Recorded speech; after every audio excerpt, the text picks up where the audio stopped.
ये तुम्हारा सहायता नहीं करेंगे, ये तुम्हारी मदद नहीं करते, ये सब यही छूट जाने वाले। इसलिए देवता पितर भैया भवानी ये मार्ग 84 चलन की कर ले जतन सखी साईं मिलन। धनी धमदास साहब बड़े प्यार से पूछते हैं कहाँ मिलेगा, कहाँ मिलेगा वो साईं, कहाँ मिलेगा वो परमात्मा?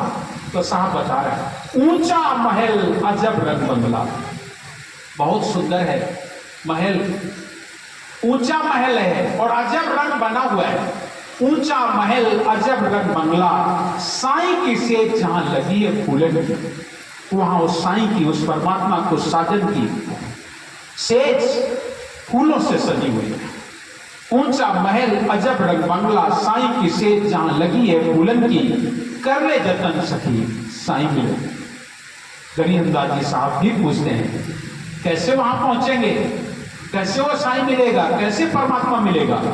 तो पुनः कहते हैं साहब तन मन धन सब अर्पण करवा,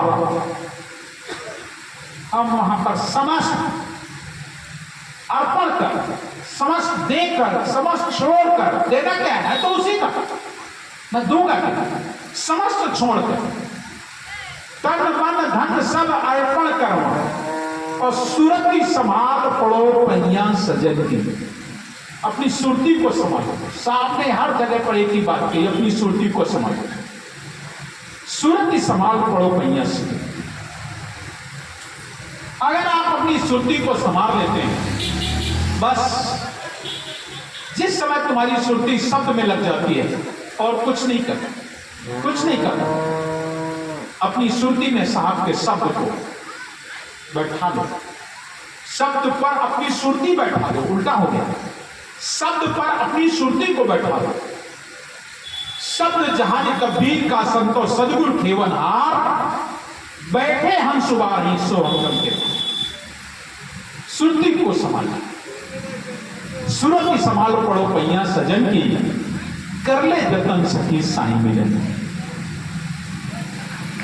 कहें कबीर, साहब कबीर बता रहे हैं रविदास साहब को, कहें कबीर निर्भय हो जा धर्मिन, भय रहित, संशय रहित, संशय रहित होवे जो प्राणी, जन्म मरण की छूटे। कहें कबीर निर्भय हो जा धर्मिन, कुंजी दई तोए ताला खुले। मैं तुम्हें चाबी देता हूं ताला खोलने की, सत्यलोक में जो ताला लगा है उसकी चाबी तुम्हें दी जाती है। कहें कबीर निर्भय हो जा धर्मिन, कुंजी दई तो ताला खुले की। मैं तुम्हें ये चाबी दे रहा हूं, ये सार शब्द रूपी चाबी है, ये नाम रूपी चाबी है, इसको तू अपने जीवन में धारण कर ले, अपनी सुरती को इस पर बैठा दे। ये उस सत्यलोक की चाबी है। ये लोग कुंजी खोल कपाट, ये चाबी दे रहे साहब, कपाट खोलो, दरवाजा खोलो। तो साहब कहते हैं सदगुरु कुंजी दई महल की, जब नामदान दिया जाता है उस समय ही भजन गाया जाता है। सदगुरु कुंजी दई महल की, जब चाहो तब खोलो की वरवा, पायो निज नाम गले का हरवा। तो वो नाम रूपी चाबी है तुम्हारे पास, आप उस नाम का स्मरण करके अपने लोक को जा सकते हैं। सदगुरु कुंजी दई महल की, जब चाहो तब खोलो की वरवा, जब चाहो तब अपने दीवार को खोलो, अपने घर जाओ। तो कहें कबीर निर्भय हो जा धर्मे, कुंजी दई तो एक ताला खुलन की, कर ले जतन सखी साईं मिलन की। मैं तुम्हें नाम रूपी चाबी देता हूं, ले लो इस चाबी को। तो प्रिय सज्जनों, ये तो धर्मदास साहब की बात हुई। मंदिर में क्या हुआ?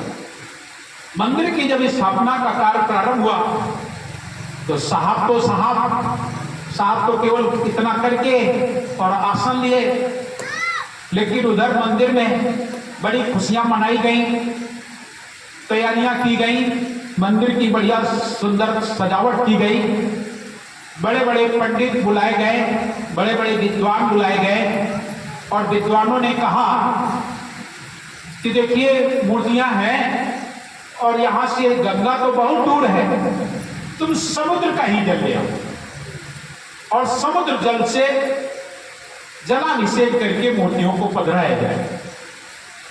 तो उन्होंने एक पंडा को भेजा जाओ जल्दी पानी लेके आओ। वो गंगा में, जिसमें समुद्र में गया पानी भरने, सदगुरु कबीर साहब साधारण संत रूप में दर्शन दिए, लेकिन उसको घमंड था, क्या, मैं तो राजा का पंडा हूं, राजशाही पंडा हूं। क्योंकि पंडा में घमंड है, सुकून इंद्र दमन राजा का पंडा है भाई, और राजा के पास रहने वाले को बहुत ज्यादा घमंड होता है। अरे मैं तो राजा के यहां रहता हूं भाई, तो साधारण संतों को कौन गिनता है।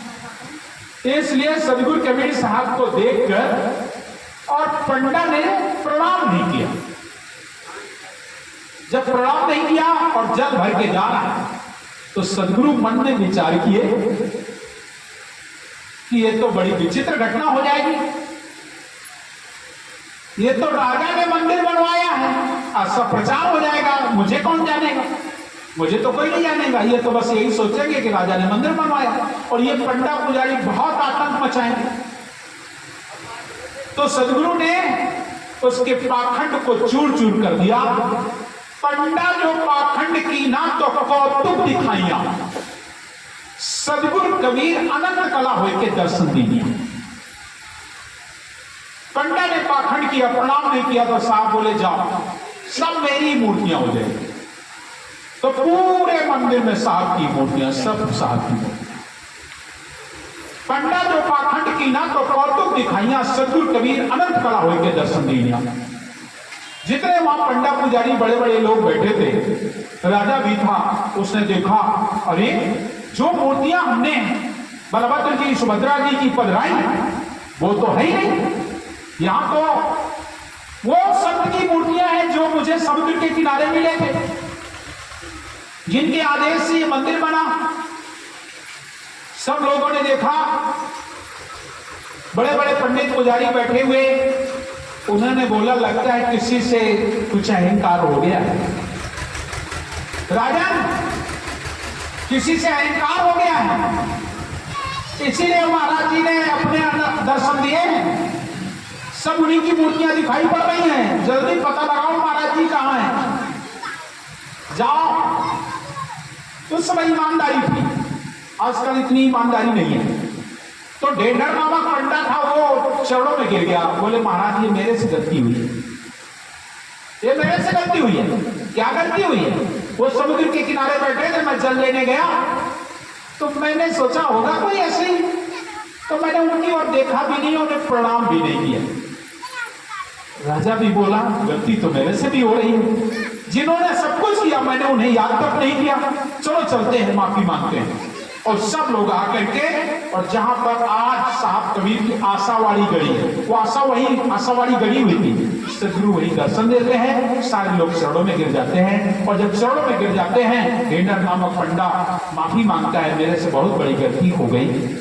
इंद्र दमन राजा भी चरणों में गिर गया, बहुत सारे अन्य सारे लोग सब चरणों में गिर गए। आपने इतना सुंदर मंदिर बनवाया, अब इसका प्राण प्रतिष्ठा उद्घाटन भी हो जाना चाहिए। साहब बोले जाओ, उद्घाटन तो होगा, मंदिर की पूजा तो आज से प्रारंभ होगी, लेकिन एक शर्त होगी। बोले क्या?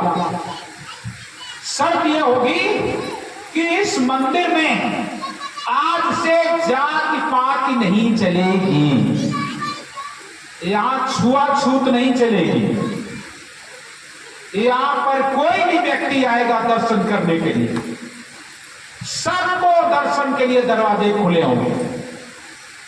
वहां पर साहब ने आशीर्वाद दिया, और जाओ मंदिर की स्थापना कराओ, इस मंदिर का प्रसाद पूरे भारतखंड में बटेगा। जगन्नाथ के सीन को जगत पसारे हाथ, जगन्नाथ का सीन कहते हैं एक चावल के दाने को, इसीलिए सीत प्रसाद भी लोग कहते हैं। जगन्नाथ के सीत को जगत पसारे हाथ, वहां के एक चावल के दाने के लिए लोग हाथ फैलाएंगे, इतना